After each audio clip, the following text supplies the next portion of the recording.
What's up? It's Matt with America's Best Restaurants University. We're back with another author you need to know about in the restaurant space. Stay tuned. We'll be back in a second.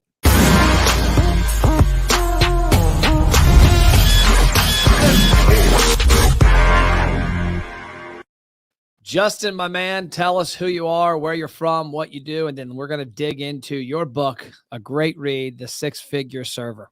Excellent. Well, Justin Gosnell. I live in Frederick, Maryland. I've been in the restaurant business, well, it's 26 years. I'm going to be entering my 27th year here in a couple months. And yeah, I'm a author on the side, still a full-time server bartender, and that's what I do. Where are you serving at these days? Matt, Fratelli's Italian and Seafood full-time now. So it's a Okay. really nice high-end seafood place in Middletown, Maryland. I bet you've seen a lot the past couple years that you didn't expect to see the prior 25 years. Yeah, just it's kind of one of those things where you think you've seen it all, and then there's always something new that comes about. Yeah, the pandemic was definitely something new. Still is. Next thing you know, you'll be wearing motorcycle helmets to walk around the tables. So, what was the motivation behind the book? And first, the book, if you guys haven't gotten it, where can they find it? Best place. I got mine on Amazon. Is there any other place they should find it? Amazon is just it's Amazon streamlines everything Yep. so well that it's just Amazon's the best place to get Oh, it. I Yeah, mean, you can. ebook or paperback. I mean, I think you can be looking at a book on Amazon and it shows up. The mailman knocks on the door, like you were looking at this, right? So the Yeah. Six-Figure Server, how to maximize your money, make a killing in the service industry. What was the motivation behind the book? Just it's one of those kind of things. Like I'd already written one book that came out in 2018, so I'd already kind of been dabbling in doing that, and um, just kind of realized one day. I actually, in the very beginning of the book, kind of has like the quote that actually struck the moment of inspiration there. But just have always had so many people ask, how that I always make so much money, serving. I'm 40 years old now. I'm a full time server bartender. I have, a pretty nice house. Like I've had nice cars, like traveled a lot. So just over the years, I've had a lot of people just kind of be like, almost shocked that you're a full time restaurant person, especially as you get older. Because I think that so many people view it as like a stepping stone between, before someone goes to college, or they see it as like maybe a placeholder if you've lost your, real job, quote unquote. Yep. So it's just kind of one of those things. And, a buddy I was working with one day was like, we were walking out the door and he's like, dude, I had mentioned how much I made for the night. He'd asked, he told me what he made. He was just like, dude, you always make so much money. Like, it's so crazy. How do you do it? And I was like, just like that. Like, man, I need to, you know, share this with people and try to get people in on it, whether it's somebody that wants to just do it for a couple years and try to stack as much as possible, or someone that wants to make a career out of it. I see it as one of those things where no matter how long you're going to do it, even if you're only going to do it for 6 months, you should try to make the most money possible while you're doing it. It just Yep. makes sense to me. So that's it. Well, and the benefit of, the outcome of the most money possible is almost exclusively a great visit to a restaurant. I mean, for me, I eat out, like I told you before. I eat out a lot. I eat out pretty much breakfast, lunch, and dinner 6, 7 days a week. We don't cook in our house. The kitchen divorced us. And like I made Pop-Tarts on a ski trip the other day in Utah. So I mean, that was my extent of using a kitchen appliance. I love it. But when somebody makes a lot of money on tips and as a server and bartender, it's because they did a hell of a job and Yeah. because they delivered an experience that's different. And I guess let's talk about that, because I think a lot of people in the business are just biding time and maybe not realizing the opportunity that's there. Every job, I mean, I don't care what job you've got out there, every job in the entire country, you can make a lot of money at if you care about it, you care about the people that it's benefiting, and you enjoy what you do. So talk about some of the things you do differently that separates you from a $40,000 a year server to six-figure.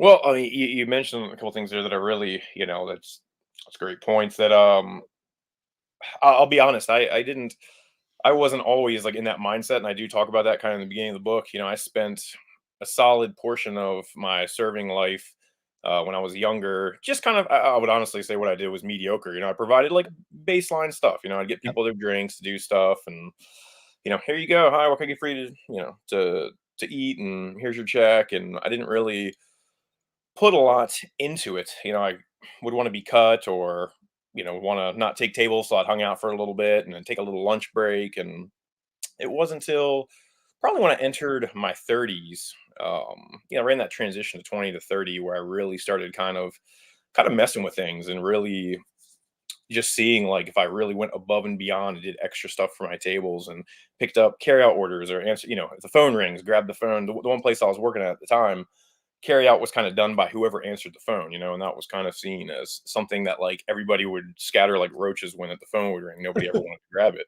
And I remember this like one point in time where I was like, you know what, I'm gonna try to answer the phone every time to see if I can actually make tips off carryout because everybody was like, you don't make any tips off carryout. And I started kind of tracking everything and like I use every dollar now, but I was using like Excel at that point in time to kind of keep track of things and just started noticing like, oh my God, well, this was $10 here, this was $30 here, whatever, $2 here. Just really keeping track of what that was. And it really started to motivate me to start going above and beyond any way that I could.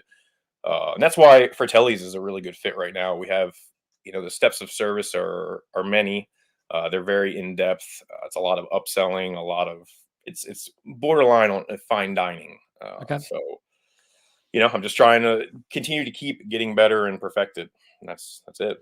Well, I think a lot of it comes down to approaching it like a profession.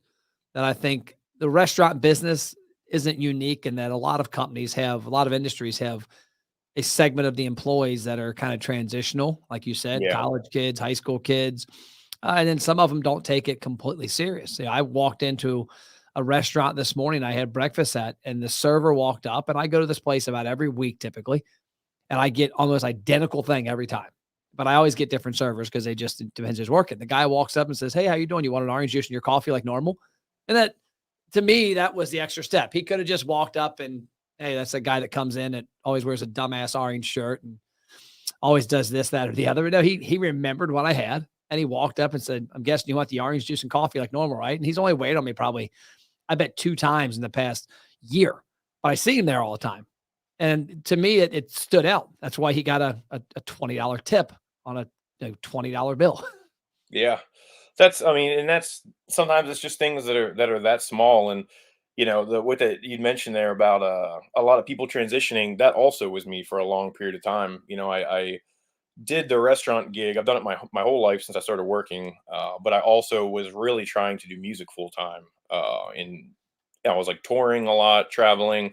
So for that period of time where I was kind of mediocre at it, I did honestly view it more as like, well, I'm just doing this right now while this other thing's going to pan out eventually. And this is one of those kind of things.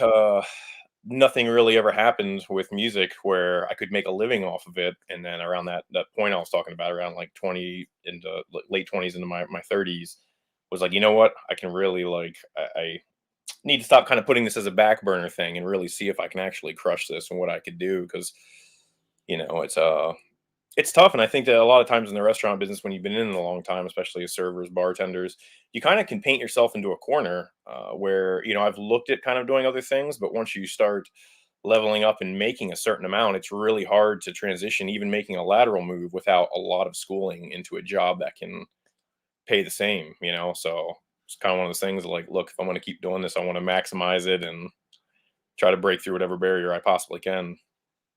What are a few of those items you added to your repertoire? What are some things that in the last 5 to 10 years that you're doing now that make the customer experience better, which in turns leads to better tips that you weren't doing in your 20s? Well, the place that we're at now, I mean, we do everything. I mean, boxing a simple leftover, it's all done table side on a tray. I mean, our coffee service is, it's an experience. The dessert, I mean, really upselling a lot of things. I used to kind of see upselling, especially when I was in corporate restaurants. I always thought it was like a very like a forced thing that was pushed. Like, Yeah. you're always trying to like sell whatever they probably bought in bulk on pallets for, aggressively at your customers. Like, you got to sell this right now. Like if you don't, you're going to get fired and lose shifts. So I always kind of shied away from it. And then I really like had my eyes open to that. Like, upselling is an experience and you can do it in a way where, I'll give you a good example. If I'm boxing up some leftovers for guests, I'll suggest a piece of dessert to take home that I'll go back and wrap up for them. where that's, hey, you're having dessert later on tonight. How about, a piece of our strawberry cheesecake? Chef makes it Like that. 7 nights a week. It's absolutely incredible. And then, they're like, yeah, that sounds amazing. So I'll box that up, could have put a couple pieces of, plasticware in there. It's another $12 on the check. And that's actually, to me, that's something I feel like they're actually going to enjoy. Like I Oh didn't yeah. rake them over the coals. They're going to be going home. They're going to heat up their Italian food, have the rest of their lasagna or whatever, and this piece of fresh cheesecake. So those kind of things. I suggest a lot of times at lunch, if I know that like somebody from the office is there dining, or if I get someone that's like, clearly they mentioned their spouse, I'll be like, hey, why don't you take them home something? I'll be glad to. Why don't we put in an order right now? I could have it wrapped up, ready for you. I'll time it exactly when you're ready to walk out the door. We'll put it in a little bag to take home. I mean, that happens, probably 60-70% of the time, especially in those like scenarios like lunchtime and stuff where people like absolutely go for that stuff. So yeah, trying to see like upselling more as a service has been a huge one for sure. Yeah, and it's a great one because think about how many times, I mean, the tables you walk up to where they've eaten so much food that dessert's not an option. Hey, you guys save anything from dessert? And they look at it, oh, I'm about to go to sleep. Yeah. They go, "Oh, box this up for you." Yeah, yeah, I can't wait. It was delicious. I can't wait. You know what? Why don't you have that dessert later on? Why don't you Oh have the yeah. dessert tomorrow? I mean, that's a great opportunity. And one thing I think a lot of servers forget, and this is where it comes, I guess it starts with where your culture was. Because a lot of, like you said, a lot of people I know in the restaurant business, the upselling was a bonus program because they ordered too many, buffalo chicken ravioli appetizers, and there's 10,000 of them in a warehouse somewhere, and they had to sell Yeah. them, which I actually know that happening. Uh, but instead of making the experience better, I was talking to a restaurateur not too long ago about his burgers. He's like, Matt, our burgers come this way, but there's about 5 or 6 things you can do to them. And based on the questions that server asks, are you a bacon person? Are you a bacon jam person? Do you like hot stuff? Do you like jalapenos? He's like, next thing you know, that burger goes from being a 6 out of 10 to, yeah, it's $3 higher, but it's a 10 out of 10 burger because it was made for you. Oh And so, yeah, and wow. they're stoked to get that burger they Yeah. paid more for because it has all the ingredients on it that they Yeah. actually love. Absolutely. And that, Yeah, that's no, what that's sorry, what go ahead. always surprises me is that sometimes people, it depends how you're brought up in the upselling culture. Mhm. I have my dad on my podcast. I have a podcast called MPTV. And he was in here in the studio, probably a month ago, did the podcast. And we were talking about when we had our boat and RV dealership. And my dad was the king of like selling anything, but he never sold something for the wrong reasons. It was always to benefit the customer. I never forget this guy walks in. I don't know if you've ever been around campers, but campers, you got to hook up a sewage hose to them and dump the sewage hose. And it's not a very pleasant experience because you typically can't see what's in there. And you're wondering if you unhook it, is something going to come flying out at you? Well, this guy comes in to buy a sewer hose. And we had just gotten this new attachment in that was see-through with a hose attachment that you could literally see it, wash it out, and there was no risk. And my dad's like, dude, have you seen this? And the guy's like, no. And he's like, oh my gosh, I got to have that in my life. And so, yeah, he upsold him a $30 item instead of the $5 item, but it Yeah. made the experience to where this guy's not worried about having feces on his Yeah. hand. I was like, Yeah, hell yeah. I'd be stoked to pay $25 more to not be covered in shit. I mean, that's a no-brainer Yeah. upsell to me, you And know? it's the same in the restaurant space. I mean, I'm always amazed. One thing we do with digital marketing is we're hardcore in getting the servers to help get the customer's information. It's like Mhm. today I literally recorded a video and I had 5 of them, and one of them I gave them all different names based off of music. And the one was called the Warrant Ask because it's she's my cherry pie. And I'm like, hey, how do we engage people at the table so that their next visit a dessert's automatic? Well, the way we can do it is we can get them to scan a code, join a program, and their next visit they get a free piece of pie. I said, that's going to make them happier that you brought that as a server because now they're Yeah. like, hell yeah, I get a free piece of pie my next time. And then at 2, it brings them back to the restaurant for a visit quicker. And then 3, they try that pie they'd never tried before. And now every visit after that, oh my gosh, I'm getting that pie every damn time I come here. Yeah, yeah. And that's what, and that's what the thing that really is that teetering point of whether you're gonna go for it or not is, whether it's a good thing for them or not. And I couldn't agree more. That I've done the corporate thing for a very, very long time before I started going into independent stuff. And well, I started independent, then went corporate, and then went back to independently owned. But I did 16 years at really very popular Italian chain that's a lot of them are going out of business nowadays. But that was kind of the thing. I remember, you mentioned the thing being stuck in the warehouse, I remember when we had to force upsell these olives. They'd gotten this batch of these Mediterranean olives. It's a $4 add-on, and they had like told us straight up. They were like, "We got a bunch of them in this deal that the company made. There's like in Dallas, Texas, there is this warehouse that is full of olives, and basically your shifts and everything were based on you hitting these like $4 add-on numbers that you had to do like every shift." But the problem was the olives sucked. Like they were, I feel like they were probably past date when they bought them. They were like super mushy. They were like almost had like a wet cotton consistency to them. They just were terrible. And I remember like many things like that happening. And you wonder now why a lot of them are going out of business. But Yeah. and then I worked, at another corporate place that actually had an incredible rewards program. Where once I realized what the rewards program was and that people were actually stoked on it, I actually actively would try to get people to sign up for it all the time because, like, just like you said, like this is actually something that's cool and you're gonna enjoy. And that's, I think that's if you have something you want to get people to do, showing them that it actually is good for whatever's the customer, whatever is kind Yep. of the key thing in getting them engaged, I believe. Oh, they say the best way to get what you want is to help others get what they want. And if that means as a server that customer having a great experience, having more laughs, having a fun time, not having a stressful time, and having a better meal, then you're going to get a better tip, Oh which yeah, leads yeah, which and leads to six figures. it it all adds up, like I talk about a lot in the book. And that's kind of one of the things that I think too a lot of servers don't do, which I encourage people to do, is actually to write down what that they're making and track those kind of things. That's something that I think a lot of servers don't do. They're very cash rich. At the end of your shift, it's just like, I got money. That's one of the coolest things about serving is you can have your cash at the end of your shift. But I feel like that's one of the things that makes it so cool to try to really motivate you to kill it every single day. Is what can I hit today? You're not like worried about a payout every 2 weeks or in, you know, twice a month, or, like every quarter or something. This is actually like every single day you could hit like a number that day. And, I think that like keeping track of those things really can just motivate people to really want to do it even more. Love it. What's one big takeaway from the book that you hear a lot about that when people read it that really stands out to them? Oh, that's a good question. Um, What I liked was the page, the end of the book. It was like 195 to like around 200 and something, where it laid out your real world action. I mean, it showed the numbers. Like this is yeah, exactly what I had. Now, 12:30 didn't take a break for brunch for an additional 107 and closed dinner for and added 84. I mean, chronicling that because, like you said, measuring when you measure something, you get to see the where it leads you to. It's kind of like a roadmap.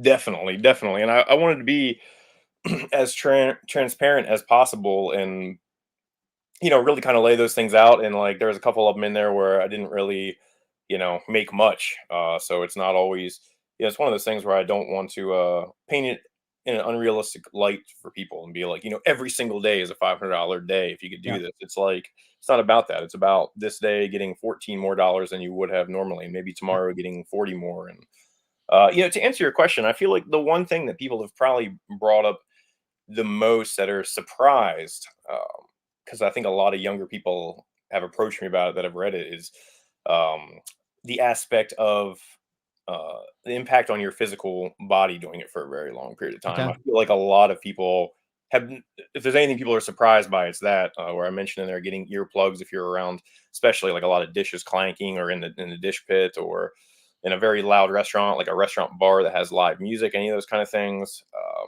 Definitely like your ankles, knees, your lower back if you've been in it in a long time. So that's probably the most that people bring up where it's like, really, it doesn't seem like it would be that bad. And it's like, yeah, no, it, like anything you do repetitively, Yep. it definitely can be that bad if you don't, take care of yourself. So that would probably be the answer to that question. Cool. Well, I love it. Well, I appreciate your time. It's a great book. I haven't had a chance to read the whole thing. I have a habit of looking at chapters that intrigue me and read them. But the Six Figure Server by Justin, get it on Amazon. Anything in closing, Justin? That's it. I guess in closing, I would say that if anyone out there is thinking about doing it, this short staff situation that a lot of places are experiencing now now is the time. You know, you can get in there. There is an opportunity there, Yeah. and it's tough when it is short staffed and you're spread thin. But you know, I'll end by telling you about one guy I worked with last year that came into the restaurant. He started doing 6 doubles a week and was averaging 3 grand a week in tips. You know, 150K a year. Wow. And he basically he took that year to do that. He bought all cryptocurrency with it, and then he just quit after a year and has been living off that. So that's inspirational to me when I hear those kind Yeah. of things. So Heck yeah, it is. Can people hire you as a coach? Can servers hire you and get coaching? you know, I haven't. People have definitely messaged me asking a lot, and people that work to. I just give, you know, honestly, I just try to help as much as I can for free. But yeah, if somebody really wanted to do that, I absolutely would do that. I mean, Because if you can help a server add 30K a year, it's worth $500 a month to you. So I mean, if you're a server out there, Justin doesn't have it right now, but he's going to start a coaching program where he's going to help you make 6 figures. I would encourage you that. I mean, because at the end of the day, if you're able to help people get 20, 30, 40 grand extra a year, you know, that's huge. And that's where a lot of people are lacking is coaches, and you've done it. So I would encourage you, man, if people that's reach out, that's a put it, great idea, and that's kind of my mindset. You know, if I'm like telling people about the book, you know, like it's $3 for the ebook and $15 for the paperback. It's like even if you made, you know, if you made an extra $20 for your week and that was all you made, you're up yep, $5 if you bought the paper book, you're up $17 if you bought the ebook. Like, you know, so much of honestly what that I would say for coaching. I mean, everything is literally in the book, like how to save your money, what kind of accounts to put it into. I mean, it is all like I tried to lay it all out. So, you know, it's for $15 or even like I said, three for the ebook. It's definitely, you know, I believe it's a great deal, and you know, somebody can absolutely take it and just make an insane amount of money with it. cool. Well, I love it. Appreciate your time, Justin. Thank you so much for having me. See you, brother. Make sure y'all get on Amazon, get the book, but also leave a review after you read it. Let everybody know how badass it is and help this man out. We'll see you around. I love that. Take care. Thank you, Matt.